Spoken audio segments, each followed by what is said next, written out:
Hola, ¿cómo les va? Bienvenidos a esta cuarta jornada anual de Casaye. Qué gusto que estén de ese lado, siguiéndonos a través de las distintas plataformas. Primero paso a contarles, para aquellos que no saben, que Casaye es la Cámara Argentina de Servicios de Apoyo a la Inclusión Escolar. ¿De qué se trata esto que vamos a hablar con los expertos, con los especialistas? De algo que nos pasa hoy a todos en distintos ámbitos. El hecho de repensarnos, ¿no? Repensarnos en este caso para volver a la escuela, pero ¿quién no está repensándose respecto de cómo va a volver a su lugar de trabajo? Si es que tiene la posibilidad de hacerlo, ¿no? Estamos todos, el mundo, atravesado por una pandemia de algo tan inesperado, cuando brindábamos por este 2020 que sonaba tan lindo, pero que se reconvirtió en esto, que nos obliga desde las distintas áreas, en mi caso desde el periodismo, algunos de la educación, otros de la tecnología, del lugar que estés ocupando, que todo lo que era consuetudinario, lo que era algo de todos los días, hoy lo tenés que cambiar de manera obligada. Esto que se ha denominado en los últimos tiempos la nueva normalidad. Uno puede agendar algo, decir cuándo va a poder llevar adelante lo que había pospuesto, ese casamiento que en marzo se iba a dar y que no tiene fecha, o el cumpleaños o lo que fuera. A lo mejor a vos te pasó lo mismo que a mí. Uno de mis hijos cumplió años el 7 de mayo. Entonces teníamos la torta frente al Zoom, sus abuelos, y claro, en vez de soplar las velitas para abajo, sopló la pantalla. Hizo así. ¿Por qué? Porque hoy todo está direccionado hacia esta nueva forma que tenemos de comunicarnos, que hace que pensemos también si no va a ser algo de todos los días, ¿no? Que se va a incluir en los establecimientos educativos, en la forma de trabajar. Es realmente muy importante hoy concentrarnos en esto, en la educación. Este año que nos ha sorprendido con esta pandemia, irrumpe en la cotidianeidad, la presencialidad, la importancia que tiene para un chico el hecho de ir al colegio y estar con sus pares, trabajar normalmente, aprender todos juntos. Apareció esto del aislamiento social obligatorio. La escuela abandonó su formato tradicional. ¿Y qué irrumpió en las casas? Todo esto que te decía, el Zoom, las clases virtuales, la conectividad, que también se ha convertido en un problema para algunos porque no todos pueden acceder al hecho de estar conectados. No todos se acostumbran a tomar clases de esta manera.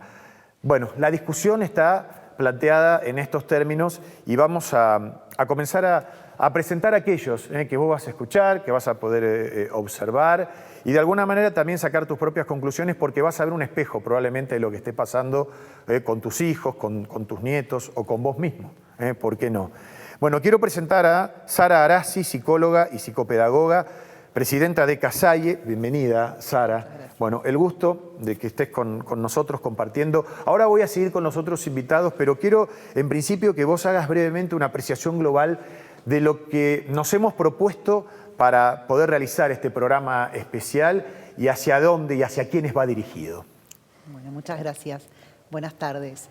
Para nosotros plantear esta jornada significó poner en conocimiento de la gente qué es lo que pasó, porque como bien decía Guillermo recién, la pandemia nos sorprendió a todos, lo sorprendió al sistema educativo, lo sorprendió al sistema de salud, sorprendió a toda la sociedad. Entonces, el objetivo de Casaye como Cámara Federal es mostrar cuáles fueron los desafíos que tuvimos que enfrentar. Nosotros, como centros de inclusión educativa, acompañamos a alumnos con discapacidad que de golpe empezaron a estar en las casas, que de golpe el contacto con los profesionales de apoyo que habitualmente tienen no lo tuvieron más, y los padres y las familias empiezan a ser nuestros aliados principales, así como la conectividad en los casos que lo tienen, y no solo en los casos que lo tienen por una cuestión de acceso económico, sino también muchos no toleran, hay muchos chicos que no toleran estar frente a una pantalla mucho tiempo, con lo cual lo que tuvimos que hacer es reinventar el modo de plantear el aprendizaje para los alumnos con discapacidad. Transmitir esto, pero transmitir además un mensaje de esperanza es lo que hace que la Cámara se haya planteado el desafío de, bueno, cómo reingresamos a las escuelas cuando, bueno, la situación lo permita, ¿no es cierto? No solo quedarnos en todo lo dificultoso que tuvimos que atravesar, sino cuál va a ser para nosotros el panorama y qué se necesita para que podamos volver a trabajar en el marco de la escuela. Fantástico. Bueno, una apreciación global que nos pone en eje respecto de lo que vamos a hablar aquí, ¿no? O sea, no es que todo está perdido, sino por el contrario. El hecho de tener que repensarnos y reinventarnos hace que muchas de las personas que trabajan en el área educativa estén viendo cuáles van a ser esos métodos y esos caminos. Y de eso se trata. Por eso voy a presentar a los invitados. Bienvenida Alexia Ratazzi. Hola, ¿cómo estás, Alexia? Ella es médica psiquiatra infanto-juvenil, cofundadora de Panacea, que es el programa argentino para niños, adolescentes y adultos con condiciones del espectro autista. Cristina Lovari, hola Cristina, licenciada en Psicología del Ministerio de Desarrollo y Hábitat. Geraldine Kettle, licenciada en Ciencias de la Educación, Ministerio de Educación e Innovación del Gobierno de la Ciudad de Buenos Aires. Bienvenida. Gracias. Y Daniel Ramos, bendito tú eres allí en este panel, licenciado en Sociología, presidente de CAIDIS, Consejo Argentino para la Inclusión de Personas con Discapacidad. Bien. Vamos a dividir en tres ejes esta jornada, este programa especial que estamos realizando aquí. El primero de ellos tiene que ver con los desafíos, de lo que estábamos hablando al principio, los retos que nos impuso la pandemia. Yo te decía, en lo que hace a mi trabajo jamás me imaginé que todo iba a ser vía Skype, porque se suceden inconvenientes. Sin embargo, hoy estamos obligados a tener a los invitados desde la casa y el programa sale. Y por lo menos los conceptos a los que uno quiere acceder los podemos escuchar y también podemos ver a la persona cuando habla. Desafíos, en este caso, en el área de la industria de los medios de la comunicación. Pero te repito, el eje hoy pasa por la educación. Y en este contexto, para comenzar, vamos a escuchar a Liliana González. Liliana es psicopedagoga, columnista de la ciudad de Córdoba, reflexionando en este caso sobre el enseñar y aprender precisamente en este contexto que nos presenta la pandemia. Me han pedido que reflexione sobre el enseñar y el aprender y la verdad es que lo primero que quiero decir es que en ninguno de los dos temas veníamos bien, que antes de la pandemia las cifras del fracaso escolar eran dolorosas cachetadas para los especialistas en educación, los fracasos en la inclusión educativa, el simulacro de inclusión, los índices de deserción, sobre todo a nivel medio, lo mal que nos iban las pruebas internacionales, creamos en ellas o no, daban cuenta de un déficit en la lectura comprensiva, en la resolución de problemas y en la escritura con autoría. Había un tremendo déficit en la alianza familia-escuela, pero lo que más preocupaba eran estas aulas, estas escuelas, nadando entre asistencialismo, apatías, violencias, y ese montón de chicos, especialmente adolescentes, que se preguntaban para qué ir a la escuela. El no sentido de la escuela y el desprestigio del rol docente, quizás los momentos de más preocupados, los dos temas que más nos preocupaban. Creo que sin esta pandemia hemos podido hacer un silencio, una pausa. Como dicen muchos, escuchamos dos gritos, ¿no? El de la naturaleza, cansada del maltrato nuestro, y el de la pobreza. Es como que la pandemia puso una lupa sobre todos y apareció la tremenda desigualdad socioeconómica, cultural, virtual, tecnológica y la verdad es que algo hay que hacer, además de pensar, hay que pasar del pensar al hacer y cuando uno piensa en el hacer, piensa en políticas de Estado, ambientalistas, proteccionistas, sanitarias, educativas, sociales, económicas, que devuelvan la dignidad del trabajo a la gente y la escuela para todos. Piensa en este vínculo familia-escuela que casi inédito con el tema de la escuela en casa, que habría que fortificarlo, habría que afianzarlo. Y piensa en los docentes agobiados, que han hecho un esfuerzo increíble, los que eran resistentes a las TICs las tuvieron que aprender en muy poco tiempo y tratar de llevar algo de la escuela a casa, porque si bien las escuelas estaban cerradas y están aún, había que hacerles sentir a los chicos que estaban vivas, que estaban de pie, esperándolos y pensando en ellos. Bueno, qué importante, ¿no?, lo que dice Liliana González, porque a ver, esta pandemia ha desnudado muchas cuestiones que a lo mejor ya las teníamos en cuenta, pero que estaban abajo de la alfombra, pero que hoy empiezan a ser una prioridad. El tema de la desigualdad. Uno habla hoy con el ministro de Desarrollo Social y dice, tenemos que reurbanizar 4.000 villas de emergencia, ¿no?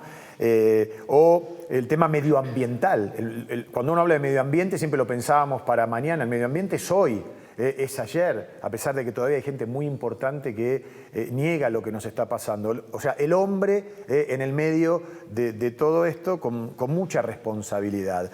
A ver, yo querría preguntarle a los especialistas acá reunidos, ¿a qué retos ustedes se han visto movilizados, sobre todo en lo que hace a la escuela, a los docentes, los chicos y sus familias? Porque inicialmente nadie, absolutamente, estaba preparado para esto que estamos transcurriendo, ¿no?, durante el año. Quisiera preguntarte desde lo educativo, ¿no?, desde tu punto de vista, comenzar con Cristina Lovari.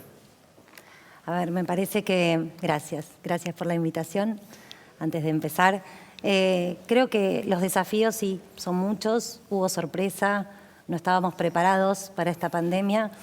A mí me retrotrae esa frase de no estoy preparado como docente ante tantas cosas, ¿no? Ante los alumnos con discapacidad, ante los chicos con dificultades de aprendizaje, los chicos con altas capacidades, y hoy no estoy preparado para la pandemia. El tema es qué actitud y qué predisposición tomamos para eso, claro, ¿no? Digo, eso nos impulsa a aprender lo no aprendido, garantizando el derecho de todos los chicos a aprender, a acceder, a participar. Y es importante saber de qué escuela venimos y en qué escenario hoy estamos para también historizar y darnos cuenta de que muchas veces es la propia escuela la que genera situaciones de exclusión o discriminación. Desde esa historia, pensarnos hoy en un escenario educativo diferente, por supuesto que implicó todo un proceso de reorganización, de creatividad, tal vez de improvisación, pero creo que principalmente tenemos que pensar en un espacio de innovación. ¿Innovación por qué? Por las tecnologías en sí mismas, no. Innovación porque el modelo de una educación inclusiva, de una escuela realmente inclusiva, lleva a pensar, bueno, cuáles son los mecanismos que yo como institución, como docente, tengo que generar para que los chicos puedan estar. Hoy virtualmente, sí, es diferente el mecanismo y las tecnologías, lo podremos ir conversando más adelante en este encuentro, pero las tecnologías nos aportan algo diferente en tanto y en cuanto el docente esté convencido de que todos sus estudiantes pueden aprender. Bien. Si seguimos pensando que un docente por alguna condición en particular no puede aprender, ya ahí tenemos un problema muy grande que va más allá de la pandemia. Claro, claro. ¿No? O sea, como idea fuerza, no pensar que este es un año perdido, sino que por el contrario, que con las herramientas que tenemos podemos hasta ganar desde el punto de vista de una herramienta complementaria que no se tenía en cuenta hasta que nos atravesó esta pandemia. Totalmente, ¿no? Y que podemos, Bien. Generar otros mecanismos, otros medios para llegar claro. a los estudiantes. Bien, Alexia Ratazzi, a ver, con referencia a los chicos con discapacidad, ¿qué ha modificado todo esto? Sí, yo diría no solo los niños en general, ¿no? Con discapacidad, sí. Porque si hay algo que atravesó toda esta situación tan atípica es que nos atravesó a todos y a sí. todas. No haría categorías distintivas. Bien. Y en este punto de la salud y la salud mental, de lo cual quizás puedo hablar, hubo primero un cambio de rutina abrupto para todo el mundo. Cualquier cambio de rutina en la vida de una persona implica una adaptación a esa nueva rutina y eso puede traer ciertos desafíos de ajuste a lo nuevo. Así que esto es algo que atravesó a sí, todo no el es que lo mundo por internalicen igual. de distinta manera los chicos con discapacidad que los que Exactamente, no tienen. Claro. Y depende un poquito como, bueno, de algunas resiliencias que podemos ubicar adentro de algunas familias y algunas personas en sí. Así que eso en algún punto es interesante porque es verdad que había desigualdad, injusticia, inequidad, pero esta situación de alguna manera igualó a todo el mundo en el punto donde ahora están todos en sus casas, físicamente en sus casas. Sí. O sea, eso está igualado. Sí. ¿Se entiende? Claro. Y ahora, ¿cómo hacemos para que todas esas personas ejerzan sus derechos? Y acá, bueno, su derecho a una educación inclusiva y de calidad, su derecho a un acceso a los apoyos, ¿sí? Que son dos cosas que de repente como se vieron una barrera, digamos. otro tema muy importante fue el tema de la comunicación en las familias, ¿no? Cómo explicarle a esos niños y niñas qué es lo que estaba pasando. Claro. ¿No? Sí, Eso seguro. fue otro de los desafíos, creo que también que atravesaron muchas familias. Y esto de, bueno, ¿qué hacemos con esta nueva situación? ¿Cómo nos paramos y nos posicionamos y ejercemos estos derechos? Y es interesante porque hay muchas personas que vivían aislamientos sociales previos a las pandemias y creo que tienen bastantes cosas para enseñarnos. Sí. Por una vez, las personas que muchas veces han estado aisladas y fuera del sistema tienen para enseñarnos a decir, ¿cómo se siente esto? Absolutamente. Porque ahora estamos todos, ¿qué? ¿Cómo que vamos a hacer? No puede ser, el derecho es nuestro. Y todas esas personas que venían vulneradas en sus derechos antes y que no tienen su voz, bueno, capaz que es hora de escuchar también esas experiencias. Sin duda, los que estaban invisibilizados. Hay gente que descubrió que existían este tipo ya de casi de confinamientos obligatorios cuando perimetraron un barrio de emergencia. Esta gente vive muchas veces hacinada antes de que apareciera el coronavirus, ¿no? Y volver a encontrarnos esto que hablábamos antes del programa. Las familias que se volvieron a encontrar, que volvieron a hablar, que se relajaron un poquito más. Totalmente. Bueno, y ahí uno encuentra todo tipo de experiencias, ¿eh? Claro. O sea, la verdad que no se puede hacer una generalización porque Sí. como la humanidad es tan diversa, Claro. es tan diversa, que esto ha atravesado a cada persona de manera individual y singular. Entonces, así como te puedo contar que ha habido situaciones muy desafiantes para algunas personas y algunas familias, Sí. por el otro lado, y también quiero resaltar esto, para otras familias esto ha sido un momento casi único en su vida en relación al bienestar, Sin duda. al bienestar. Sí. Estoy hablando y a los logros y avances en relación a algunos niños y niñas. Y yo creo que esto también hay que mirarlo. O sea, ¿qué está pasando que en este entorno atípico actual hay niños y niñas que están siendo más plenos y felices y menos estresados y están aprendiendo más? Sí. Bueno, nos hace pensar muchas cosas. Y nos están enseñando a nosotros también como padres, ¿no? Porque yo les decía, el tema medioambiental que me parece muy importante, es verdad, a veces, como decía Einstein, uno vive en el planeta Tierra castigándolo como si hubiera otro, ¿no? Cuando este se termine. Y no, la verdad que no es así. Y también hablar de cómo ha impactado eso y escuchar el silencio nos ha pasado a todos, ¿no?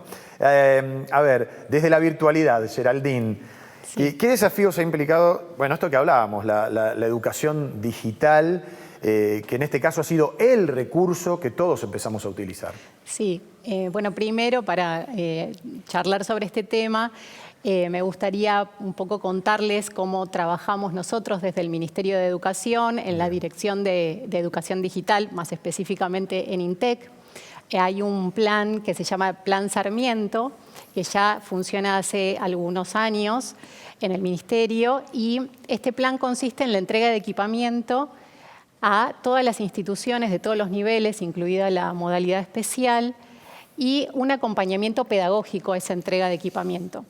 Este acompañamiento pedagógico se realiza en las escuelas a través de la figura del facilitador pedagógico digital. Entonces, digamos, este facilitador cumplió un rol muy importante en las escuelas, ya que estuvo acompañando y formando a los docentes y a los directivos y a los supervisores en el uso de las tecnologías digitales en la incorporación, ¿no? Sobre todo, principalmente para mantener el vínculo con los niños, las niñas, los estudiantes y las familias. Y segundo, para proponer, digamos, propuestas educativas, ¿no? Pedagógicas, claro, con inclusión de la tecnología que sea de manera significativa. Y como hablábamos de la diversidad, no todas las personas están acostumbradas o les gusta o se sienten cómodas con una educación virtual, ¿no? Entonces hubo que diversificar los recursos, hubo que investigar y generar diferentes propuestas, no solamente a través de las videollamadas, sino a través de documentos interactivos o quizás las personas que no tenían tanto acceso a la conectividad, generar documentos que puedan ser fácilmente descargables a través de los celulares. Entonces, el facilitador estuvo ahí acompañando y formando y asesorando a toda la comunidad educativa en cuanto al uso de estos recursos. Claro. Es que casi que nos hemos convertido en expertos sin quererlo, ¿no? Como nos pasa mucho a los argentinos. Sí. Que hemos descubierto nuevas herramientas que para el día de mañana, cuando esto pase, si Dios quiere que pase lo antes posible, ya las vamos a utilizar con mucha más naturalidad.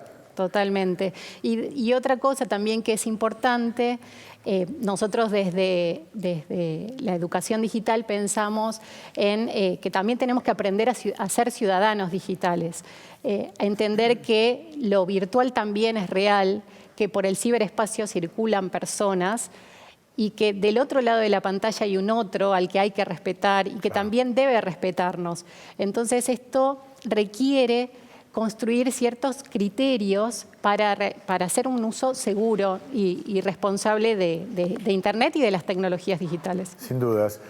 Muchas de las preguntas que nosotros realizamos, más allá de la tecnología y de la vuelta de los chicos o no a clase, es lo que pasa adentro de nuestras casas. ¿En qué sentido lo digo? Desde el punto de vista, no sé, llamarlo de lo lírico o esperanzador o de la esencia del ser humano, muchos dicen, bueno, esperemos salir mejores personas, ¿no? Haber aprendido una lección. Pero quería preguntarle a Daniel Ramos si esto va a rearmar los lazos familiares, si en tal caso van a salir fortalecidos nuestros lazos y nuestros vínculos después de esta pandemia. Mira, afirmarlo no podemos, no estamos en condiciones de afirmarlo. Claro. Creo que tiene que ser una meta. Debería ser una meta. Claro. Digamos, este tema de los lazos familiares no lo pone en cuestión la pandemia solamente, como dijo Alexia recién. Había colectivos que estaban sin voz, hace un tiempo que estaban en pandemia, como vos mencionabas, invisibilizados. Palabras que son nuevas, invisibilizados, que son aquellos que están debajo de la alfombra, los que están, que los otros no los ven. Sí. Entonces, creo que la pandemia lo que ha hecho es, de alguna manera, igualarnos y, por otro lado, profundiza la desigualdad. O sea, se produce un movimiento contradictorio. Por un lado, nos encontramos con que, sin duda, vamos a tener una sociedad argentina más desigual, con mayores índices de pobreza y de indigencia. Digamos, esta es la tendencia, vemos que ha aumentado la desocupación, este tipo de cosas. Lo que sí me parece que el tema es esperanzador en la educación, porque Argentina es una sociedad que ha tenido mucha expectativa puestas en la educación, sí, como posibilidad de poder igualar. Claro, en la preponderancia del rol del Estado también, ¿no? Exactamente. Creo que en este caso sí. Uno festeja, y festejo la invitación por otro lado, porque es como que desde aquellos que estamos en la educación o vinculados con la educación, este tema nos hace ruido, lo mencionaba recién la especialista que escuchábamos, ¿no? Como este tema de que nos encontramos con familias en estado de pobreza, que no tienen conectividad, que hay un solo celular, que ese celular tiene un crédito, una tarjeta de crédito y se agota, sí. Y eso implica a su vez articular nuevas solidaridades. Entonces me parece que son nuevos desafíos. ¿Qué es lo que va a pasar?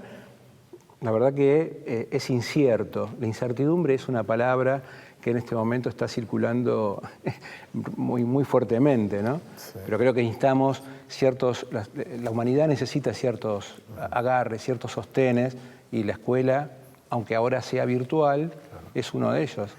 Daniel, para ir redondeando tu concepto, me parece interesantísimo, ¿no?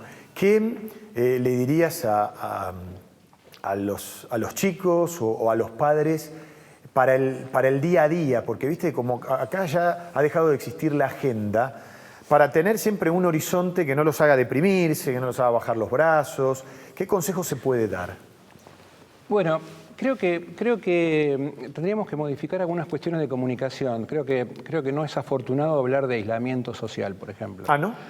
Creo que no. Creo que lo que tenemos que hablar es de distanciamiento físico. Ajá. Creo que no. Nosotros vivimos en sociedad y entiendo que hay un error de comunicación, que se pretendió otra cuestión. Sí. No lo digo yo, lo dicen expertos en salud mental, que no lo soy, aclaro. Pero una cuestión es el distanciamiento físico, porque hasta ahora es el único recurso que disponemos para cuidarnos. Y cuando hablamos de cuidarnos, es cuidarnos entre todos. Cuando estamos hablando de un aislamiento social, de alguna manera caemos en la tentación de poder pensar que algunos no necesitan al otro. Sí. ¿No? He escuchado referentes de estados de otros países decir, yo soy sano a mí el virus no me va a hacer nada. Yo he sido deportista, a mí el virus no me va a hacer nada. Sin pensar que a lo mejor él, siendo portador, puede afectar la vida de alguien que no ha sido deportista o no ha tenido las mismas condiciones de salud. Claro. Entonces, creo que el tema es a lo mejor repensar, digamos, si no tenemos que hablar más de un distanciamiento físico y reforzar el tema de lo social. La escuela ha ido al encuentro de lo social, digamos, y está tratando de restañar esas heridas.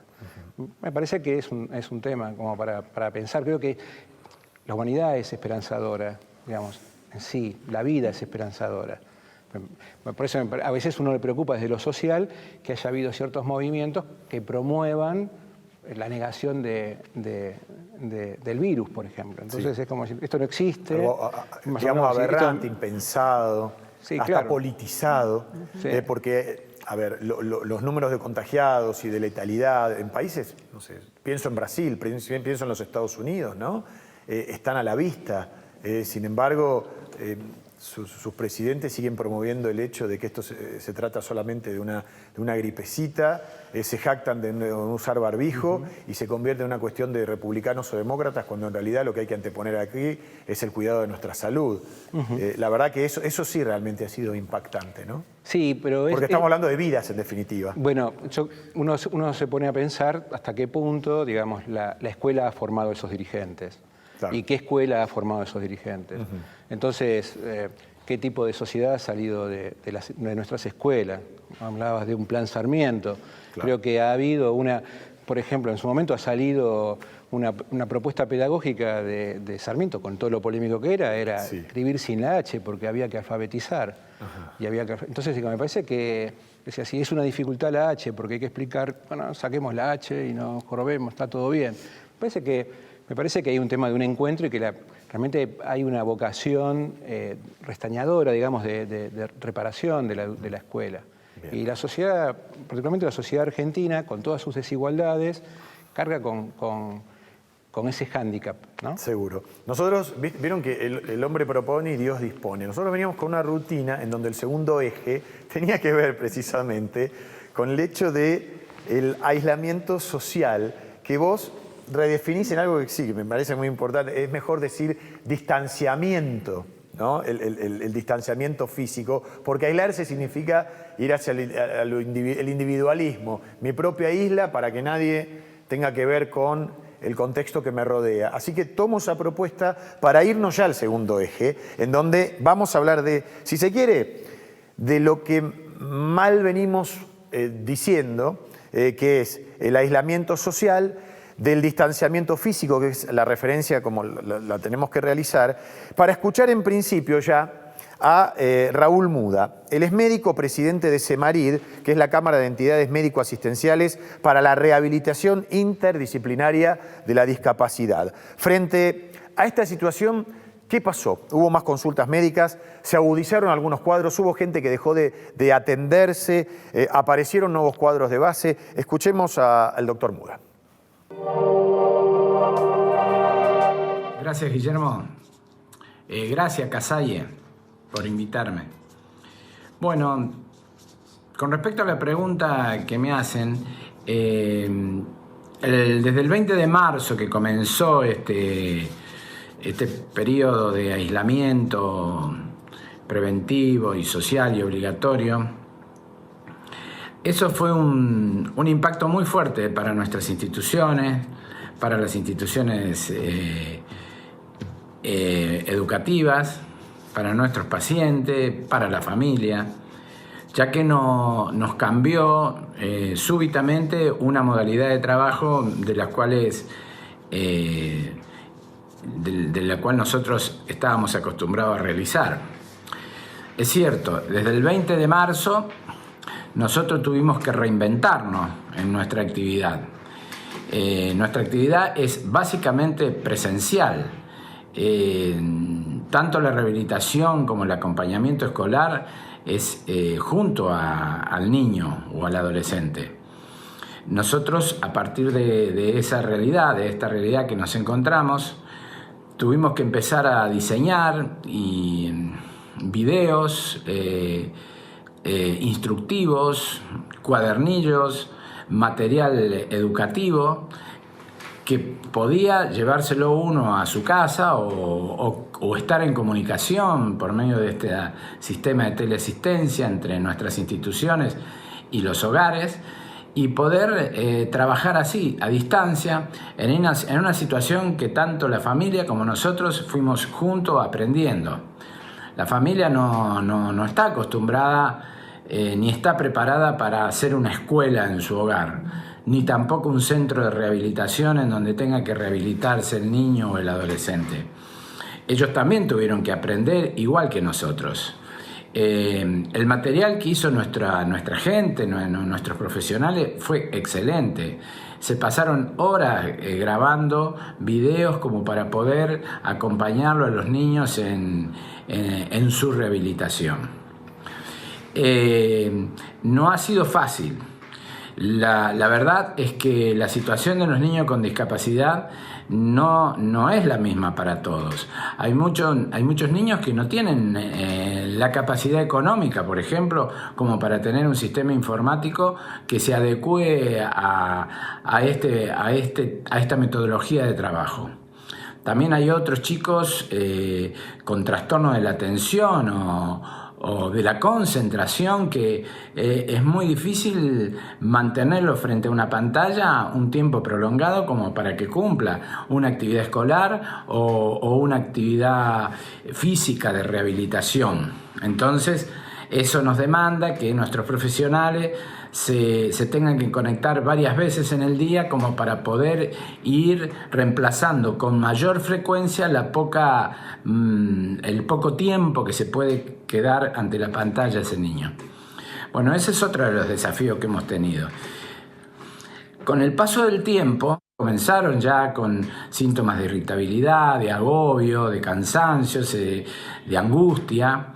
No solamente los chicos, la familia y el cuidador informal, que a veces uno no lo toma en cuenta, pero es un elemento importantísimo, ese cuidador informal que nosotros denominamos a la persona de la familia, esa persona en la familia, que es el que se hace cargo del chico, del adolescente con discapacidad, que por lo general es o la madre o un hermano. Ellos también han empezado a sentir el agotamiento físico y psíquico de esta situación, ya que no están adaptados a continuar haciendo de maestro integrador, que no lo son, o de rehabilitador, que no lo son, para ver cómo pueden ir acompañando a ese niño o ese adolescente. Entonces también han empezado a tener algún tipo de impacto psicológico sobre esta nueva situación por la que están atravesando. Ahí también trabajan nuestros profesionales, nuestros asistentes sociales, nuestros coordinadores, las maestras integradoras, llamando por teléfono a los domicilios, hablando con la familia, conteniendo, escuchando, porque a veces es lo único que necesita esta gente es catarsis, es poder hablar, que alguien le ponga la oreja al drama que está pasando por este tiempo, que esperemos que sea lo más corto posible. Esperemos que así sea. Bueno, qué importante, ¿no? Porque uno tenía planeado un año educativo y el confinamiento nos obligó a tener que cambiar toda esta estructura. A ver, y allí está planteado el tema. ¿Cómo hemos variado las rutinas? ¿Qué es lo que pasa adentro de casa? ¿Qué consejos podemos dar? Licenciada Cristina Logari, a ver, el estrés, el cansancio, lo están sufriendo todos los chicos, ¿no? Totalmente. En general, lo vemos en sus comportamientos, en que se aburren, en que nos dicen que quieren salir, en cuestiones que uno no puede solucionar porque están prohibidas. Tal cual, la rutina ha cambiado drásticamente y eso llevó a que los chicos, los adultos, las familias, los docentes, todos estamos atravesados por distintas emociones, angustias, temores, ansiedades. Lo veíamos al inicio del aislamiento físico, del distanciamiento físico, cómo los chicos también tuvieron que aprender a organizarse en esta nueva cotidianeidad, ¿no?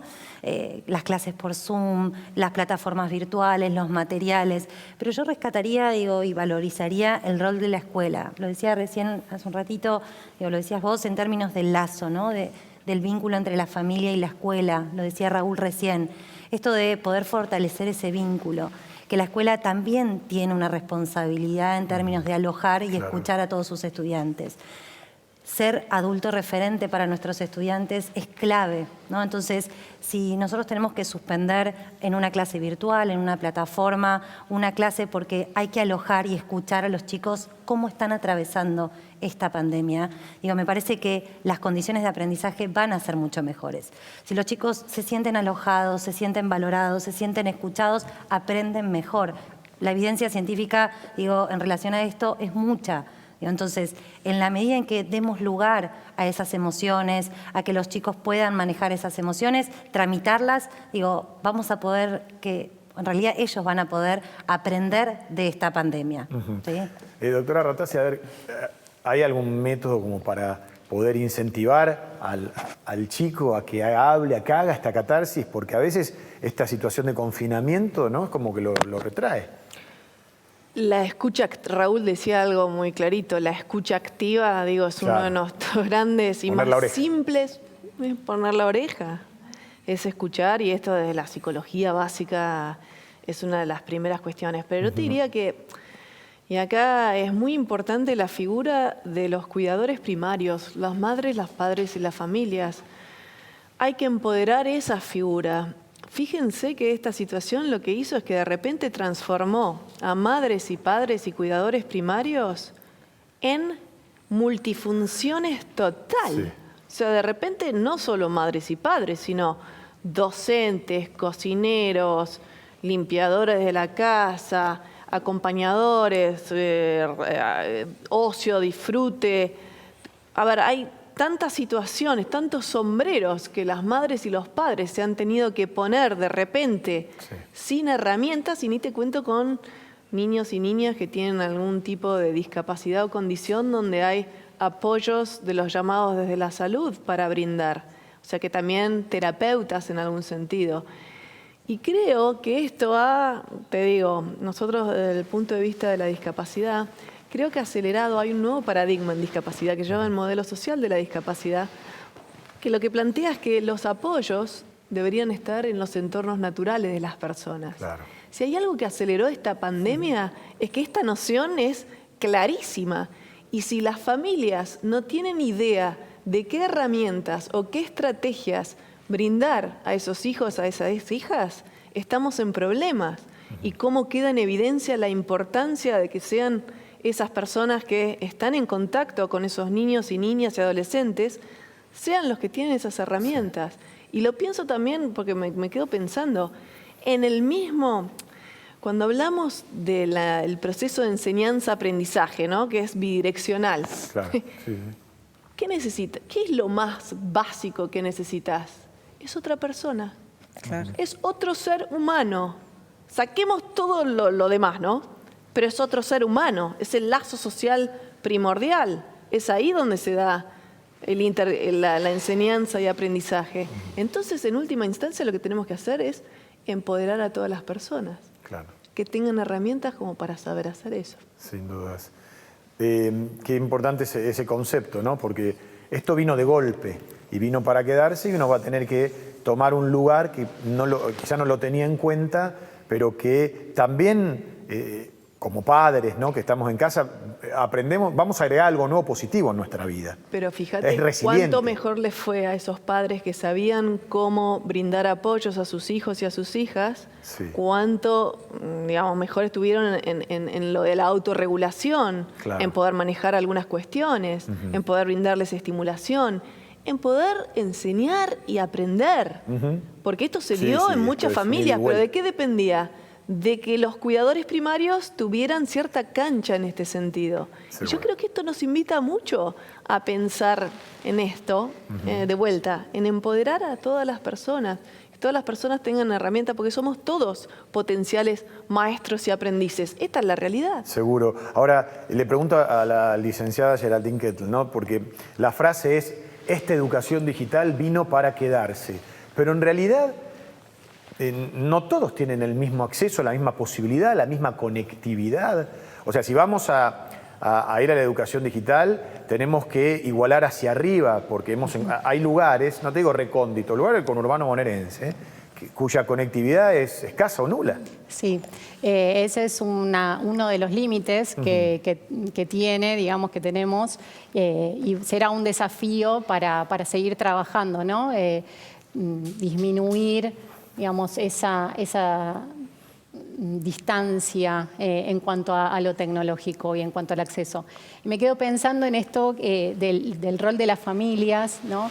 Pensaba en que, bueno, una de las cosas que se tuvo que hacer fue repensar las prácticas y, bueno, cómo utilizar las herramientas tecnológicas, la tecnología digital para comunicarnos con las familias, poder transmitirles lo que los docentes esperaban que los estudiantes hagan. Entonces, bueno, es súper importante esta comunicación y poder utilizar las diferentes plataformas para encuadrarlos, para poder explicarles el para qué, la importancia de que si un docente solicita alguna actividad que hagan los chicos, como por ejemplo algún audio, pensaba en esto de las emociones, hay un montón de trabajos, de propuestas de docentes en donde trabajaron las emociones que les provocaba este aislamiento, distanciamiento físico con sus compañeros, ¿no? Y hicieron libros digitales a partir de los audios que enviaban los chicos. Pero bueno, se necesita una familia o un referente adulto que esté, digamos, favoreciendo esa actividad del niño. Eso es fundamental. Seguro. Ahora, también se cruza otro tema, ¿no? Y le pregunto al licenciado Ramos, ¿cómo hacemos para que las clases suspendidas y que se toman por Zoom o a través de otras plataformas no sean rupturistas? ¿Por qué? Porque mientras tanto, uno tenía el año planeado, los chicos en el colegio, hay gente ya haciendo homework y otros no, pero esto vino a romper un poco el esquema de casa. ¿Cómo hacemos para que haya una complementariedad y el hecho de que los chicos no vayan al colegio no termina siendo un estorbo o un problema intrafamiliar? Bueno, primero tiene que haber hay una disputa de sentidos, digamos. Creo que tiene que estar en claro por qué se interviene como se interviene. Entonces eso va a facilitar ciertas situaciones, va a calmar ansiedades, ¿no? Si uno sabe que en este momento tenemos que quedarnos en casa, que es lo mejor que podemos hacer para cuidarnos, bueno, me parece que haya un sentido de que esto es lo mejor y podamos de alguna manera acordar con el chico, con el infante y también con la familia que esto es así. Parece que eso va a facilitar el camino. Por otro lado, yo quería decir algo, porque antes en la intervención de Alexia, antes habló de los derechos y vos hablabas del tema de esta cuestión de llevar conectividad, ¿no? Entonces, creo que hoy ese tema sí depende del Estado, ya no depende ni de la familia ni del chico. O sea, es el Estado, que es la institución externa, la que tiene que decir, bueno, tenemos que ahora sí garantizar, porque si estas situaciones pueden llegar a volver a suceder, tenemos que, esto tiene que estar garantizado, ¿no? Digamos, esto es un derecho que tiene que ser garantizado, que no es una elección adicional o superflua. Me parece que hay un tema con respecto al tema del sentido, que es fundamental, porque también la licenciada González, cuando hablaba en el video anterior, decía que uno se encontraba con desigualdades, etcétera, y con fracasos, ¿no? Como que las mediciones daban muchos fracasos, con lo cual veníamos como con una escuela desprestigiada, digamos, que no venía cumpliendo las expectativas de la sociedad, salvo ciertos establecimientos. Eso es lo que venía sucediendo. Yo no sé cuáles son los indicadores concretamente que tenemos, porque por otro lado hay como una cuestión de normalizar al alumno, digamos, que entre. Y a lo mejor eso no lo soluciona la tecnología. La tecnología es una herramienta, pero acá se habló de una herramienta que es escuchar al otro, darle lugar a la voz del otro. Empoderarlo. Empoderar a la familia, saber que la familia tiene recursos. Quizás pasó muy rápidamente el tiempo. Históricamente es una fracción de segundos. La cuarentena es una milésima de segundos en tiempos históricos. Hace 100 años Argentina tenía el 80% de su población era analfabeta y hablaba distintos idiomas. Venían de otras partes del mundo con otros idiomas y bajaban del barco e ingresaban a una escuela. y hablaban un dialecto italiano, un dialecto calabrés, un dialecto siciliano, un dialecto napolitano, un dialecto asturiano, un irish. Y los chicos se encontraban, y uno se encontraba con diversidad. ¿Qué se encontraba con la maestra de ese momento? Con diversidad. Pero era una maestra claramente empoderada, legitimada, y con una expectativa por parte de esa sociedad de que iban a tener acceso a la ciudadanía. Menciono términos que se hablaron hoy, que iba a haber un acceso a la ciudadanía.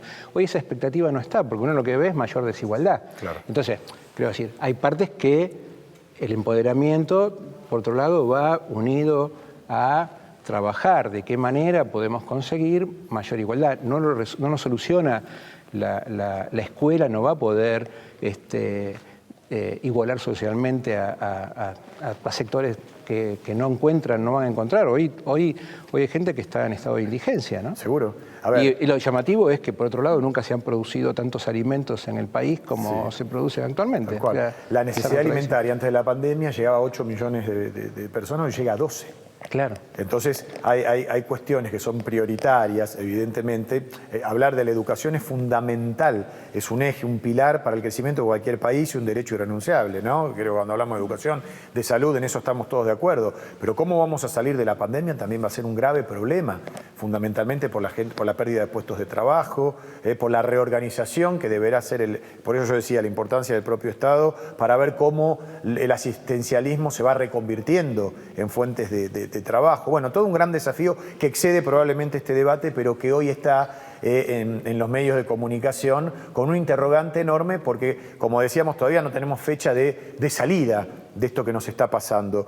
Pero bueno, comprendiendo los tiempos que hemos establecido, quiero decirles que el tercer eje va a tener que ver ya con una mirada hacia adelante. En principio les voy a decir que atendiendo a las personas con discapacidad visual que puedan estar viendo el programa, antes de este corte deberemos aclarar que durante el mismo se va a proyectar un breve video institucional en agradecimiento por el esfuerzo y la tarea responsable de los equipos de apoyo, algo tan importante como es la inclusión. Así que en este video se van a mostrar fotos de cada uno de los centros que componen Casaye. Lo compartimos.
Bueno, de eso se trata, ¿no? De luchar por un mundo más inclusivo. Estaba viendo los enunciados que forman parte hoy de nuestra vida como desafíos. Las fotos, ¿no les parece mentira vernos todos juntos en un lugar, amuchados? Como que forma parte de un pasado reciente y de un interrogante respecto de cuándo vamos a poder volver, ¿no? A encontrarnos, un teatro, un restaurante, ir a la cancha, esa cotidianeidad. Bueno, y de eso se trata. De retomar la segunda parte de este programa especial que está comprendido en esta que es la cuarta jornada anual de CASAIE, la Cámara Argentina de Servicios de Apoyo a la Inclusión Escolar, con esto que nos propusimos desde un principio, que es repensarnos en esta oportunidad para volver a la escuela. ¿Cómo va a ser? Por eso estamos hablando con los especialistas y yo les decía que en esta segunda parte del programa vamos a tener una mirada más hacia adelante, más hacia el futuro, con un tercer eje temático que es muy importante, que vos en tu casa también te lo estarás preguntando, que es si estos aprendizajes van a perdurar al volver a la escuela, lo que significa la presencialidad escolar, cuánto de lo nuevo que se nos ha presentado ahora va a formar parte de nuestra vida cotidiana. A ver, ¿qué nos deja como aprendizaje la experiencia que estamos transitando? ¿Qué nos llevamos? ¿Vamos a volver a la escuela que conocimos o va a ser una escuela distinta con esto de una distancia entre alumno y alumno que no era la habitual? ¿Vamos a volver iguales? Vamos a volver a escuchar en este caso a una especialista, que es Liliana González. Creo que ha sido una oportunidad y un desafío para pensar en lo que se viene.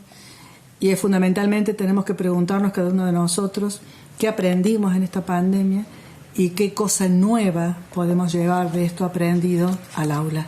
Porque el aula evidentemente necesita cosas nuevas.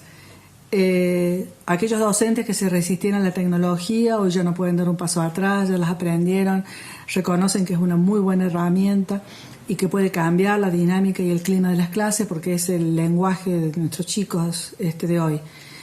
Pero aún aquellos que manejaban mucho la tecnología y que eran expertos en ella, esta pandemia también, esta escuela en casa sirvió para mostrar los límites de las pantallas, para mostrar la necesidad de la presencia, del hábitat natural, que es el aula, la escuela, los cuerpos, las voces, las miradas. Creo que tenemos que volver sabiendo de las posibilidades y de los límites de las pantallas para poder entrar en lo que se llama una verdadera conversación. Volver a conversar con nuestros alumnos, preguntándoles qué escuela quieren, qué escuela desearían y ojalá estemos a la altura de esas respuestas. Volver a hablar entre los colegas, con los directivos, con los papás. Volver a entrar en conversación. ¿Para qué? Para transformar, para ser realmente agentes de cambio. Creo que aprendimos a sacar los contenidos del podio, creo que nos dimos cuenta que el activismo pedagógico no va, que no se trataba de mandar tareas para que los chicos estén ocupados, sino de anclar algunos aprendizajes significativos. Eso que se anclan en la vida, eso que se sienten que tienen sentido, ¿no? y que algún poder de cambio producen en cada uno de los autores. Creo que los chicos se merecen una escuela provocadora, no una escuela enciclopédica, colálica y memorística, una escuela que los provoque, que los entusiasme, que los conmueva, que les enseñe a hacer buenas preguntas. La verdad que cuando alguien se hace buenas preguntas es un aprendiente para siempre. Y una buena pregunta te lleva a la investigación, te lleva a la lectura, te lleva a la búsqueda. Así que me encantaría una escuela que enseñara a hacer buenas preguntas, que enseñara interdisciplinariamente, que las disciplinas, las asignaturas proyecten en común actividades donde la historia, la geografía, la biología, el teatro, la música, la plástica se enlacen y le den más sentido de vida a todo lo que a los chicos aprenden. Me pareció bárbaro que la evaluación quedara entre paréntesis. Creo que haber sacado la nota del medio nos hizo pensar muchas cosas. Entre ellas, si no será que veníamos hace mucho tiempo eligiendo qué enseñar y de acuerdo a las posibilidades de que eso enseñado sea valorado con una nota. cuál es el gran riesgo, así que si lo valioso es lo que puede ser medible, bueno, creo que estamos en problemas, ¿no? Porque hay muchas cosas que transmite la escuela. La escuela no está solo para aportar conocimiento, ni mucho menos. La escuela está para enseñar a convivir, para enseñar ética y ciudadanía, es el lugar para expresar los sueños, el destino, las pasiones, para descubrir los talentos, las habilidades. ¿Y cómo se hace para evaluar, para poner una nota a todo eso? La verdad que los chicos deberían descubrir en la escuela para qué vinieron al mundo, cuál es su brillo, cuál es su talento, cuál es su habilidad. Y hoy en día la habilidad comunicacional es una de las más valoradas a la hora de encontrar trabajo. Y la verdad que la habilidad comunicacional exige un lenguaje fluido, correcto, también exige la lectura comprensiva y exige poder hablar y escribir en nombre propio, ¿no? Ser autores y no simplemente hacedores así fanáticos del copio y pego. La verdad que nos esperan momentos de mucha incertidumbre en relación a lo que se viene, pero yo creo que hay cosas que ya no se puede volver atrás, ¿no?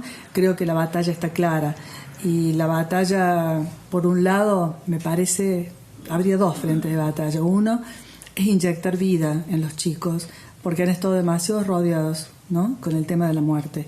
Y el aula, la escuela es un lindo lugar después de la familia para inyectar vida, alegría, a través de una pedagogía amorosa, de una didáctica alegre, no entretenida, alegre, que los cautive, que vuelvan a sentir que la escuela los hospeda, que la escuela los espera, que en la escuela pueden aprender cosas que en casa no. Y eso creo que es una batalla que hay que dar. Y la otra es para la verdadera inclusión, para que no haya maquillajes inclusivos ni simulacros inclusivos. Pero claro, la verdadera inclusión educativa requiere primero la inclusión social. Y ahí sí que estamos en deuda y ahí sí que falta mucho por hacer. Pero bueno, creo que es entre todos, creo que además de las políticas de Estado, cada uno de nosotros tiene que tener una mirada hospitalaria, tiene que incluir al distinto, al que piensa diferente, al que siente diferente, y si empezamos por eso, quizás algún día llegue lo que tanto soñamos, una escuela abierta para todos, una escuela que pueda sacudir destinos de origen o destinos marcados por diagnósticos lapidarios. Nadie tiene derecho a ponerle techo a nadie. Todo está por escribirse, todo está por hacerse cuando se trata de sujetos humanos. Así que la verdad, ojalá entremos en esta batalla porque es linda, porque es desafiante, porque nos va a llenar de humanidad y porque nos va a llenar de amor. Bueno, muy interesante lo que dice Liliana González. A ver, la escuela más allá del aprendizaje, sino en un sentido más amplio, la comunidad, lo que significa desde lo educativo, el hecho de volver a conversar con los alumnos, con los padres, con los docentes, un nuevo desafío. Quiero, Sara Arasi, darte otra vez la prioridad en el comienzo de este nuevo bloque para que nos des tu reflexión respecto de esto que hemos escuchado, ¿no? Yo creo que es sumamente interesante. Fui como escuchando a Liliana y ella decía que nos confronta con una nueva pregunta: ¿qué escuela queremos cuando regresemos? Si nosotros tomamos en cuenta y uniendo algunos de los conceptos que decía Alexia y Daniel hace un ratito, en términos de, Daniel señalaba lo del aislamiento versus lo que es el distanciamiento, que es lo que necesitamos sostener.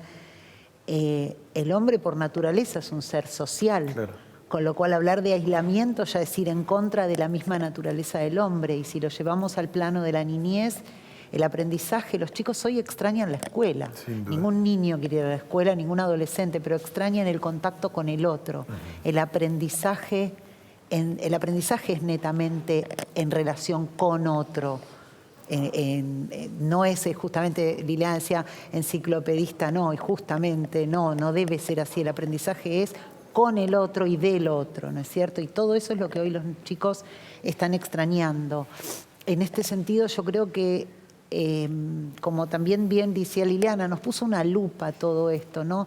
Cuestiona los paradigmas. Yo creo que ese es el punto de decir, cuando escuchamos, no vamos a salir de estas iguales, ¿qué queremos decir? En realidad es empezar a cuestionar aquellas cosas que estaban dadas de suyo, ¿no? Estaba dado de suyo que estábamos todos juntos y bueno, y el que podía, nosotros, por ejemplo, en muchos años que llevamos, Casaye tiene 7 años, empezamos 6 centros, hoy somos casi 50 centros que trabajamos en inclusión educativa. Y en realidad, históricamente luchamos por la posibilidad de que los alumnos con discapacidad estén en la escuela, ¿no? Entonces, hoy ya ni siquiera tiene que ser una pregunta. Tenemos que ir a, digamos, transgredir el paradigma que segrega, que discrimina, para poder ir más allá y generar una nueva escuela inclusiva, donde en realidad sea para todos, no para algunos, no para determinado nivel académico o social. Y yo creo que esta es la lupa que nos puso, empezar la posibilidad que nos da este periodo que realmente ha sido doloroso para todo el mundo, pero en particular para la sociedad argentina. Lo estamos padeciendo por todas las cuestiones que se están agudizando en nuestra sociedad. Y desde el rol nuestro de educadores es poder preguntarnos qué escuela queremos.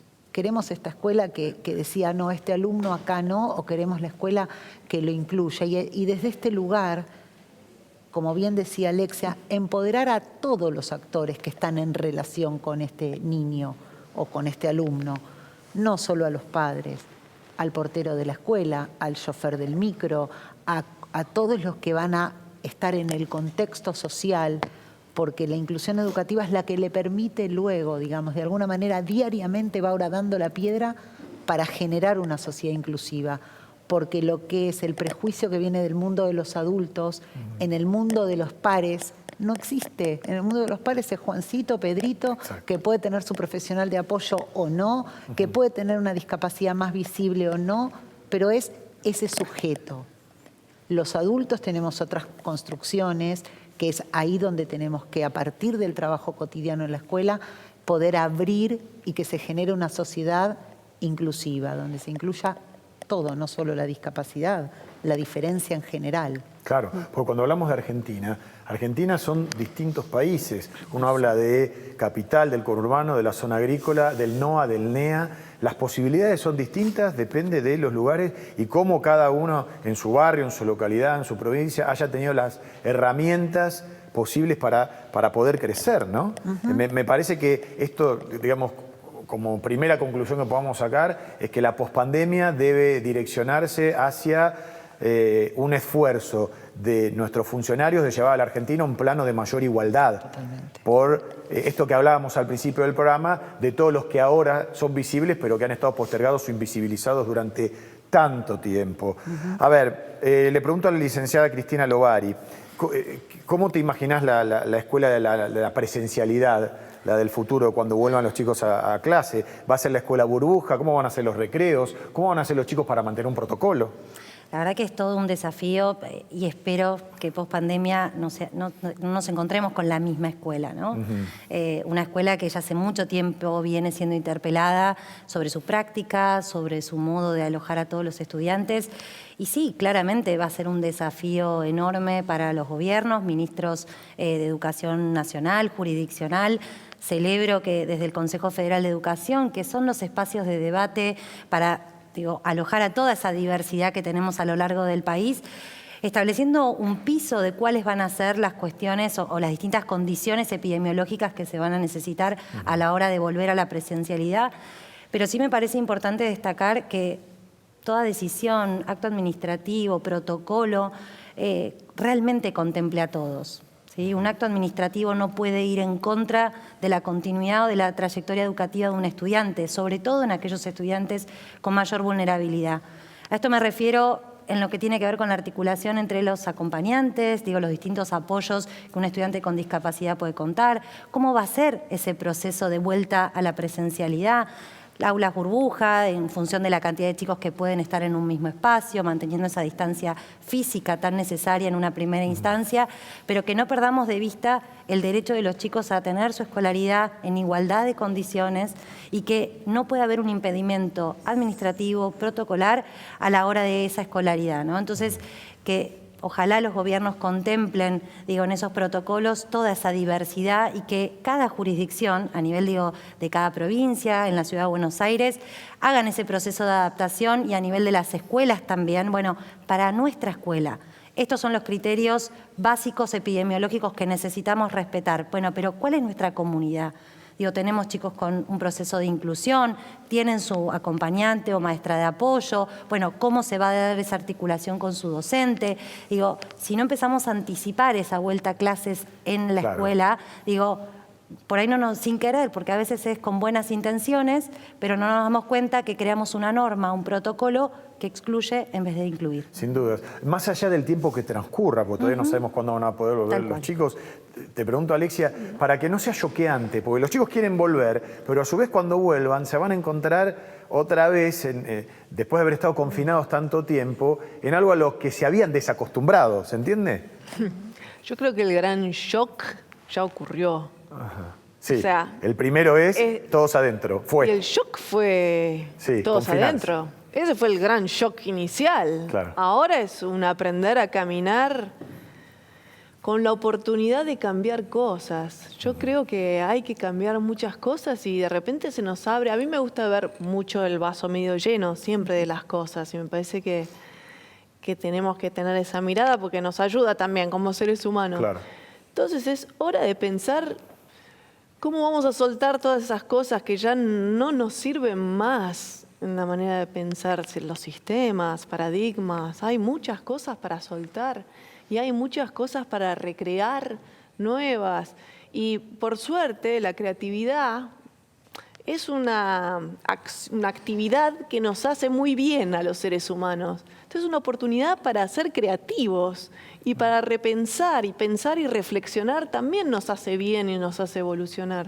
Así que cuando se pregunta qué queremos, ¿no? También escuchaba a veces, esta pandemia ha puesto en jaque muchas cosas, ¿no? Las situaciones, por ejemplo, desde las familias pidiendo a gritos a los apoyos en salud, como nos quedamos sin terapias, por favor, ayúdennos. Del otro lado también familias diciendo, no queremos, y esto ha pasado mucho con los SAIE, no queremos que nos den asistencia, o sea, por favor, no nos den asistencia. Y se entiende que del otro lado, de todos los equipos, de las figuras de apoyo, hay eso que genera frustración, porque mucha gente quiere ayudar, ¿no? Claro. Y quiere cumplir con su rol.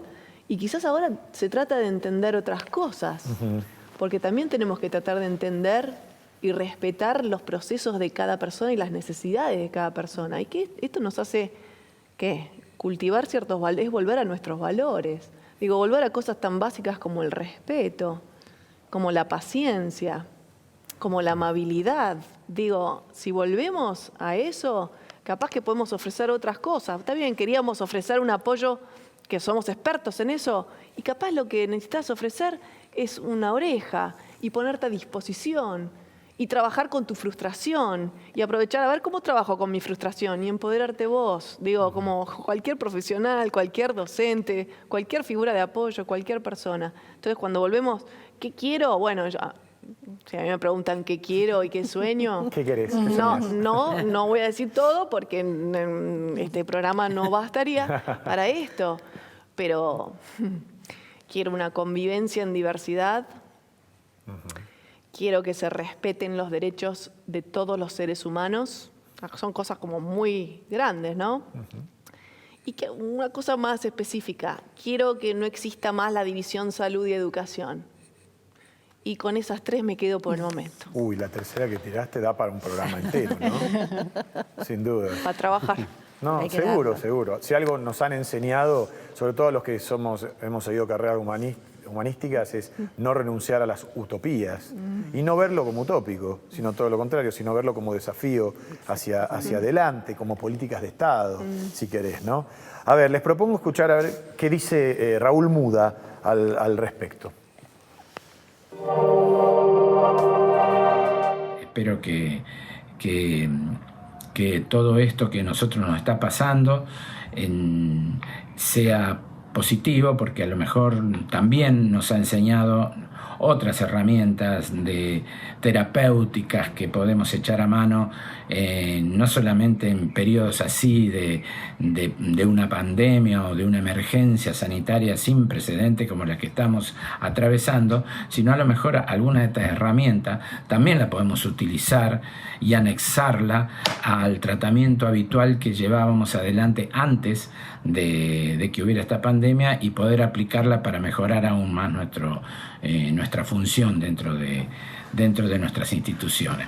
Así que les agradezco mucho que me hayan invitado y bueno, les envío un fuerte abrazo a todos. Gracias. Bien, muchas gracias, Raúl. A ver, a la licenciada Geraldine Kettel, ¿qué nos va a dejar esta escuela a distancia con virtualidad? Bueno, primero creo que nos dejó amigarnos con la tecnología, o sea, no nos quedó otro camino. Sí. Tuvimos que afrontar eso. Tuvimos que, bueno, repensar las prácticas, tal como lo estamos hablando acá. Vimos y estamos viendo también que las tecnologías digitales, que la comunicación virtual nos brindan un montón de posibilidades, pero bueno, que no reemplazan a lo concreto, a lo presencial. Entonces, quizás poder incorporar esto a la escuela, esto a las tareas cotidianas, a nuestras prácticas cotidianas, que pueda convivir lo virtual con lo concreto, digamos, poder hacer uso de esta herramienta, que es una herramienta más que nos acerca. Creo que los docentes, los educadores en este tiempo también hicieron comunidad a través de las herramientas colaborativas, ¿no? También. Sí. Y tuvimos que aprender a convivir en la virtualidad con un otro. Se mancomunaron. Totalmente. Sí. A través de, bueno, los documentos colaborativos, cuando uno interviene, cuando no, que te borro, que desaparece un mural porque alguien tocó un botón. Bueno, hubo que, digamos, convivir con toda esta... digamos, estas nuevas normas de lo virtual y aprenderlas, y creo que eso también nos tenemos que llevar. Ahora, Geraldine, se ha escuchado mucho por allí ¿y qué pasa si la nueva escuela, cuando vuelva a la presencial, nos propone un día por lo menos de virtualidad? En vez de lunes a viernes, hacer el lunes a jueves, no sé, lo has escuchado vos también, ¿no? Claro, esto de que sea mixto. Sí. Y bueno, eso también va a ser... Sí, claro, o 3 y 2. Claro, va a ser un desafío. Vamos a tener que pensar en propuestas que interpelen a los chicos, que, digamos, incorporar a la tecnología digital con un sentido pedagógico, no porque sí. Nada, nos va a plantear muchas preguntas. Claro, la pregunta es ¿qué ventaja tendría, teniendo en cuenta la importancia que le estamos dando aquí al hecho de la presencialidad? Y ¿no? Sería a la necesidad de los chicos de volver a estar con sus pares. Claro. Bueno, da la posibilidad de continuar con la trayectoria educativa de los estudiantes. Eso, digamos, es así. A ver, Daniel, va a surgir también el temor al volver, al afuera. Algunos hablan del síndrome, no sé si del uranio, pero del que se confinó y ahora le encantó. Y se encontró con que su casa es su lugar en el mundo. Pero hay que volver al colegio en este caso, ¿no? Sí. Sí. ¿Sí? ¿O ahí? No, seguramente que va a haber bueno, tenía pensado otra respuesta, pero me viene una imagen de un personaje de Mafalda, de Felipe, que tenía grandes dificultades para volver a la escuela, ¿no? Que a medida que va llegando al colegio, ¿no? Claro. Se le va haciendo cada vez más. Y deseaba que ese edificio no estuviera, que no lo esperara y pasaran cosas, pero por otro lado tenía una fuerte pulsión de encontrarse con sus amigos. También era cierto que se encontraba en otros ámbitos con sus amigos, a lo mejor en el cordón de la vereda, digamos. Se sentaba y se encontraba ahí a esperarlos. Entonces, me parece que hay muchos espacios de aprendizaje. La escuela no es el único, pero claramente ha tenido un rol activo. Yo retomo las palabras de Liliana González, ¿no? ¿Qué escuela esperamos? Y me parece que ella dice, bueno, una escuela amorosa. Y de alguna manera... me parece que a mí me llamó la atención porque es algo que dice un sociólogo que falleció hace poco, que se preocupaba mucho, concretamente Bauman, que se preocupaba mucho de un mundo líquido. Decía, vivimos en un mundo líquido, no hay estructuras sólidas. Entonces, a lo mejor no nos damos cuenta, pero estas palabras han salido en este debate. Ha sido muy interesante. Hablaba de nadar, en un momento se hablaba de nadar en estas escenas, en estos escenarios. Y él hablaba de que, bueno, no hay una estructura que nos contenga. Entonces, antes previsible, uno entraba a un horario, salía un horario, como que las cosas se sucedían y se sabían que iba a pasar. Y por lo menos durante décadas así. Uno tenía un trabajo y hacía carrera en un trabajo y esperaba que a los 30 años le dieran el reconocimiento al al que no había faltado nunca, faltó una vez. Digamos, esas situaciones hoy no existen en el mundo, alguien que pueda mantener el mismo trabajo en el mismo lugar, en la misma sede. Así que me parece que eso es algo que ya está sucediendo desde hace unos años atrás. O sea, desde que entramos en lo que se entendió como la posmodernidad, que esto es así. De hecho, estamos hablando de un virus, pero el virus ya no nos es algo novedoso. Nos aparece como novedoso este tipo de virus que ha generado una muerte, digamos, importante. Pero hablamos de tecnología, hablamos de poner antivirus, tenemos lo viral, una noticia se hizo viral o no, y eso pasa a ser importante. Ya no es importante si la noticia refiere a una veracidad, ¿no? Claro, sí. Eso no importa. La posverdad, ¿no? Claro, ¿no? Eso pasó a un segundo plano. Si es verdadero o no, pero cuántas veces se ha viralizado, retuiteado, pasa a ser un tema de medición y hasta quién pasa la noticia también. Sí.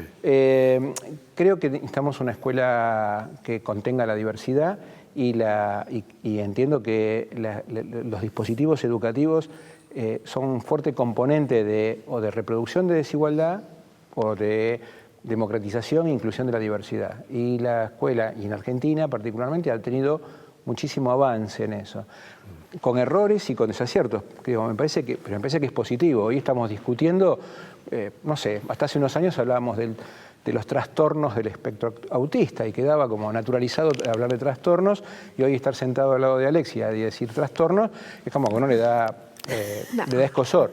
Porque claramente el tema está en que ¿qué es un trastorno, digamos? ¿Por qué es? Sí, o un padecimiento. Un padecimiento, y la discapacidad se padece. Y, bueno, es un tema que hoy en día esa situación está por suerte revisada. Hay ámbitos más humanos y hemos logrado espacios de humanización. Creemos una escuela más humana, claramente, que se reencuentre, digamos, que no encuentre al docente distante, ¿no? Sí. Así que me parece que las expectativas también son positivas, pero bueno, no sabemos. Acá hay una cuestión de luchas, de luchas con sectores que van a propugnar la individualización y otros que vamos a estar propugnando justamente reforzar lo colectivo, lo comunitario. Si justamente Casalle nos convoca, podría haber hecho una actividad solamente de Casalle que se escuchen a ellos mismos, y no es nutritivo, digamos. Creo que ha planteado una diversidad dentro de saberes o de los que podamos interesarnos. Así que eso. ¿Ha generado, Alexia, ya que Daniel se mete en el tema, algún tipo de inconveniente a aquellas personas comprendidas en el espectro autista? Así está bien dicho, ¿no? ¿El proceso madurativo durante esta pandemia?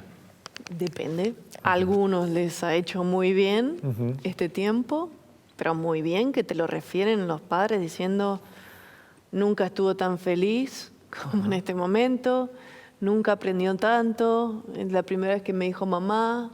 Bueno, muchas cosas que son muy fuertes. Sí. Y también tenés lo otro, o sea, tenés las dos realidades. Muchas conductas desafiantes, chicos que también tienen que ver con la comprensión también de la situación. Vos pensás que todas esas personas que quizás salían y de repente tienen que estar adentro, claro, quizás no entienden esa nueva rutina. Bueno, entonces muchas familias sí han tenido muchas dificultades y muchos desafíos a la hora de manejo de conductas desafiantes u otros temas en particular, pero tenés un poco de todo. No podés generalizar de vuelta. ¿Por qué? Porque no podés generalizar con la humanidad. Esto es lo que no podés hacer. Claro, sin dudas, sin dudas. A ver, Sara, ¿qué va a pasar con nuestros chicos y también los profesionales de apoyo, ¿no?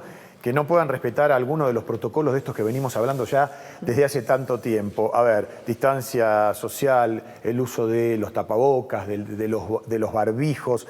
¿Cómo va a haber que trabajar para esto? Porque esto es un desafío.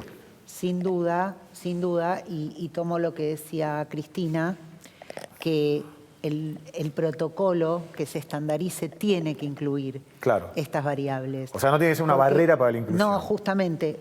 Nosotros venimos luchando hace añares para derribar las barreras del entorno y que se pueda acceder a una educación de calidad para todos los chicos.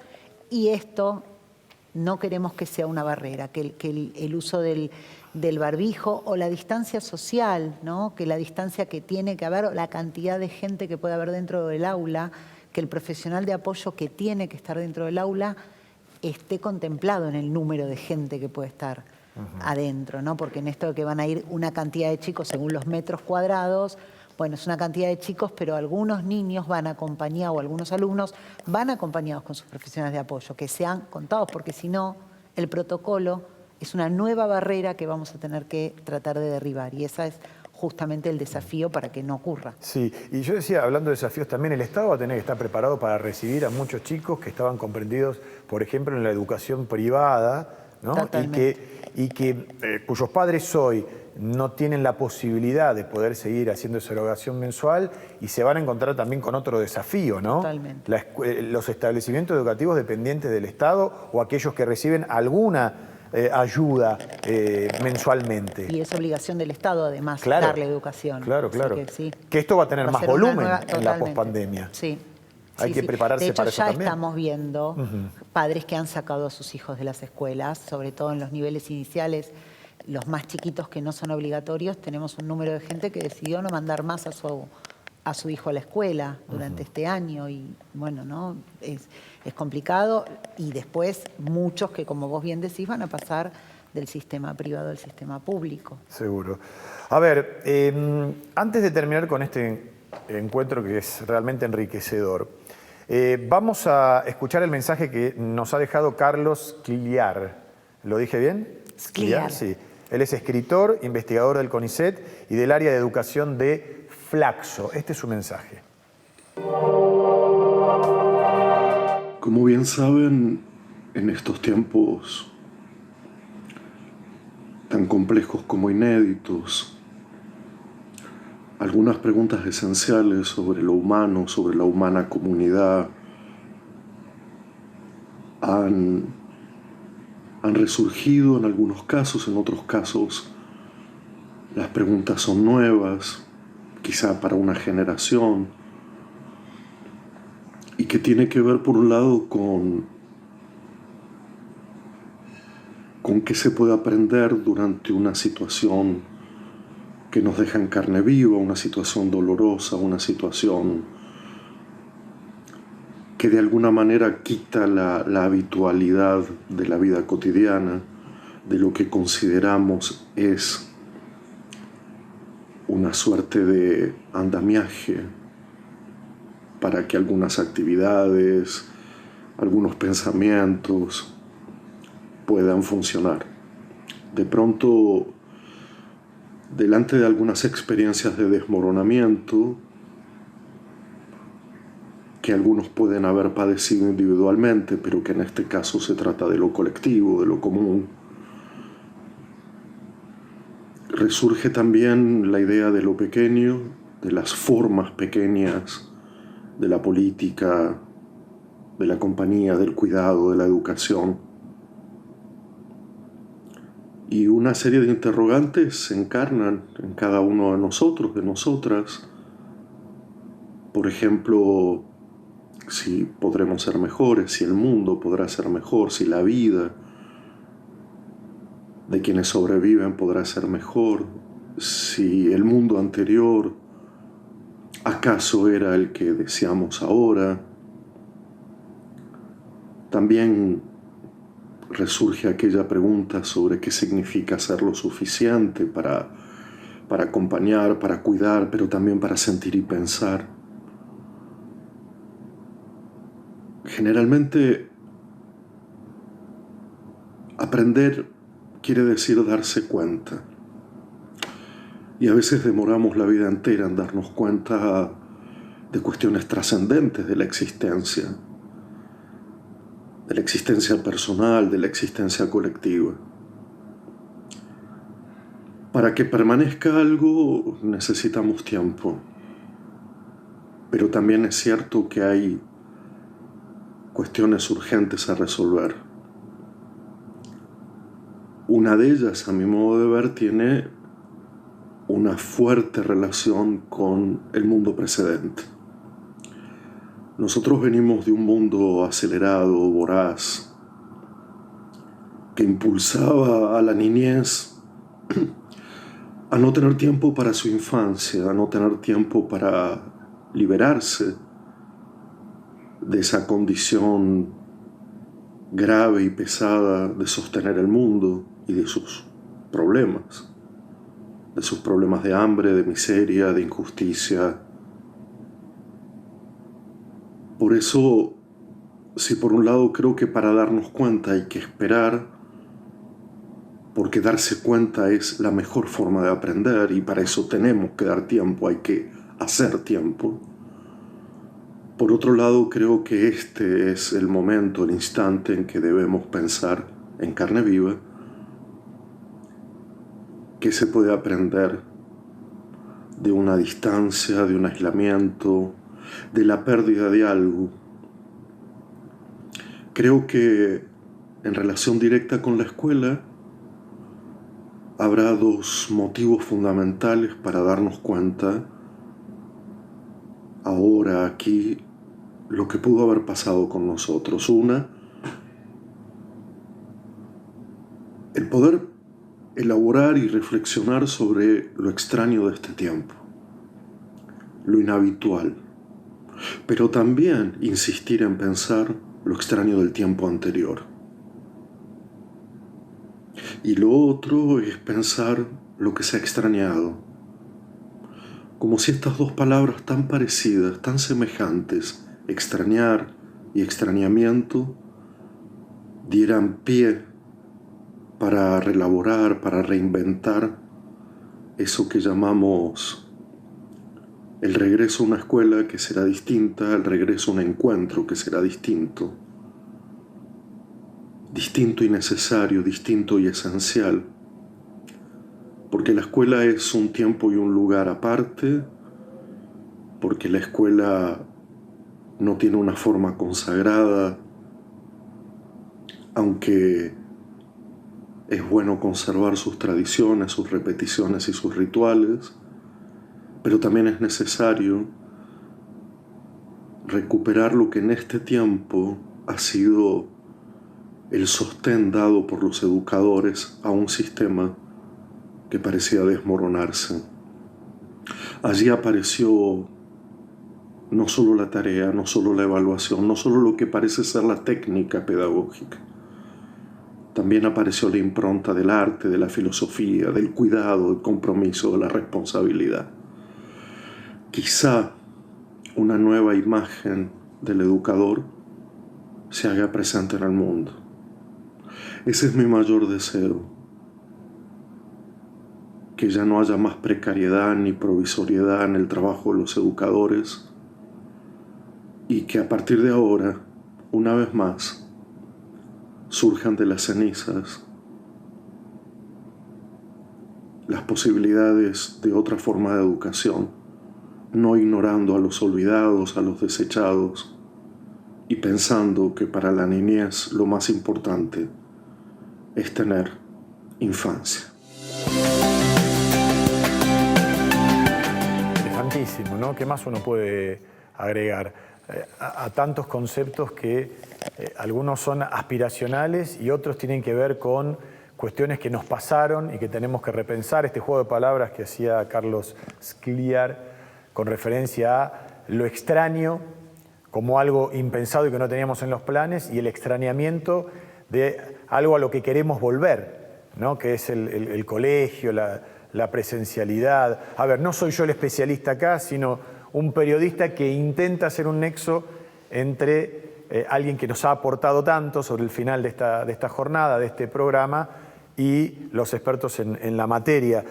Lo que sí creo, Sara, para darte en estos últimos 2-3 minutos que nos quedan ya la palabra sobre el final, sí todos hemos ido hacia un mismo lugar, que los docentes tengan las herramientas que necesitan, que los chicos estén en un plano de igualdad, que vivan la infancia como la tengan que vivir, con el derecho irrenunciable a la educación. Creo que en eso todos estamos de acuerdo, tenemos la misma camiseta, ¿no? Totalmente. Creo que esto es así. Yo creo que sí. Bueno, ahí está el desafío, justamente, ¿no? Podernos volver a encontrar, poder volver a encontrarnos desde lo personal, desde lo humano, desde esto que es el compartir con el otro, pero en un marco que tolere mucho más todo, porque vamos a tener que tener nuevos modos de vincularnos también, porque no en esto de, ay, qué lindo volver a encontrarnos, no nos vamos a cuidar, nos vamos a sacar el barbijo, no vamos a sostener la distancia. Creo que somos todos muy responsables, que tenemos que ayudar a los chicos a que lo entiendan. Nosotros desde los adultos tenemos que ser muy cuidadosos y decirles que esto es un volver diferente. Creo que ahí está la clave.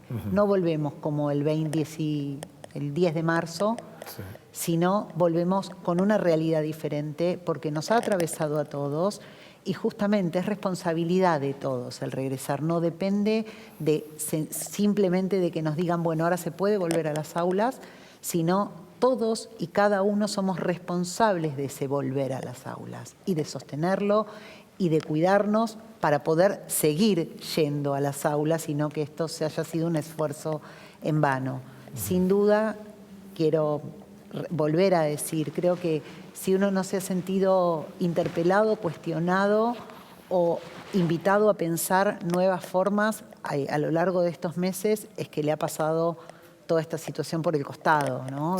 No importa ya a qué te dedicas o cuál es tu función, creo que esto como ciudadano del mundo, a todos nos tiene que haber cuestionado y haber tocado en algún punto de decir, bueno, el futuro próximo va a ser diferente, pero yo me voy a situar diferente en este futuro y no tiene que ver con que voy a usar barbijo, tiene que ver con el cuidado del ambiente, tiene que ver con el cuidado del silencio, decían ahí, ¿no? Decíamos más temprano. Como decía Alexia también, vamos a salir todos más empoderados. Exactamente. Y con más responsabilidad también. Exactamente. Si no lo sentimos así es porque, bueno, sencillamente se terminó el distanciamiento y volvemos. No, tenemos que volver con algo diferente y con una acción diferente. Así que esta es la reflexión final que yo quería dejar. Bueno. Sara, muchas gracias, gracias a vos por organizar esta jornada, gracias a nuestros invitados. La verdad que ha sido un placer, porque cuando me propusieron esto me daba miedo ante tanta gente que sabía tanto, pero en definitiva nosotros estamos acá para coordinar y aprender. Cada programa que hacemos todos los días es un aprendizaje cotidiano. Cada día de nuestras vidas es un aprendizaje con nuestros hijos, con nuestros padres, con quienes nos rodean, con nuestras parejas. Así que bueno, gracias también a Casaye, a todos los que a través de un tape y virtualmente también han participado. Y esperemos encontrarnos en una quinta jornada de otra manera, ¿no? Sin barbijo, poder dar un beso, un abrazo. Bueno, Dios dirá, y que aparezca la vacuna también, sí, no nos olvidemos de eso. Yo quiero agradecer como presidente de Casaye a la Comisión de Jornadas de Casaye, que ha trabajado denodadamente para lograr esto, que ha sido un programa de mucha calidad, que ha sido realmente poder reunir tanta gente. Ellas están ahora detrás de cámara, pero frente a mí, con todo el orgullo de que seamos equipo de trabajo. Las chicas, cada jornada se superan. Esta era imposible que se superaran y han superado ampliamente. Así que gracias, miembros de Casaye, Comisión Jornada. Muchas gracias. Bueno, gracias a los invitados y gracias a ustedes también por haber estado de ese lado, porque en definitiva, si uno genera acá una jornada de estas características tan importantes, es para que les sirva a los que están viéndolo en casa, a través de una plataforma. Y bueno, lo mejor para todos los argentinos, seguir respetando estas ideas fuerza que tenemos desde mediados del mes de marzo, y que prontamente y de a poquito y de manera gradual, a partir de la propia responsabilidad individual, volvamos a algo colectivo mucho mejor y salgamos mejores de esta pandemia. Gracias por haber estado de ese lado. Hasta la próxima oportunidad.